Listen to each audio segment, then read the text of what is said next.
What is cerebral palsy? The definition of cerebral palsy, also called CP, is a collection of disorders caused by abnormal brain development or damage to the brain around the time of birth or early in life. Cerebral palsy is a motor disability, meaning it affects a person's ability to move and maintain balance and posture. When a person and a family hears that information for the first time, that can be devastating. Then from there, it's time to kind of pick up the pieces and say, okay, this is the situation, now what are we going to do about that? So when families come to see me or me as part of a multidisciplinary clinic, then we can say, okay, you know that you have cerebral palsy. Let's make sure that you understand what cerebral palsy means. What causes cerebral palsy?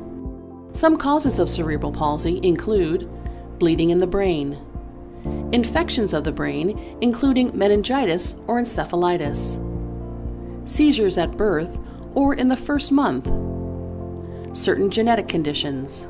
In some cases, healthcare providers are unable to determine the cause of a child's cerebral palsy. In the beginning, cerebral palsy is diagnosed primarily based on the physical findings, but we know that cerebral palsy is a diagnosis that relates to some problem with the brain and some injury that happened to the brain or some abnormality with how or difference in how the brain was formed. CP is a permanent condition, but it's not progressive. That means that the brain damage can't be reversed, but it won't get worse. But abnormal muscle tone or motor control can shorten muscles and deform bones. Early intervention and appropriate treatment can help ease symptoms and improve a child's abilities. The injury that occurs early in life can cause effects on many different functions for the person. So that could be communication, it could be eating, it could be their mobility, it could be problems with seizures, learning. So all of those things can be present, or maybe only a few of them. An average of 1 in 323 children in the U.S. have CP, making it the most common motor disability in childhood. You take a patient that has a mild form of cerebral palsy, if we were just to say, oh, your child has cerebral palsy, a lot of times they think that their child's going to be sitting in a bed when they're an adult and not be able to do anything for themselves. And so when you counsel a family about a diagnosis and a disability, you need to anticipate what their thoughts and feelings are so that you can kind of counsel them and not overburden them or overworrying them and be as accurate as you can. Types of cerebral palsy. There are different types of cerebral palsy depending on which part of the brain is affected. A person can have mild cerebral palsy or may have a more complex form. Spastic cerebral palsy is caused by damage to the cerebral cortex. It causes stiff muscles, also called spasticity. It's the most common form of CP.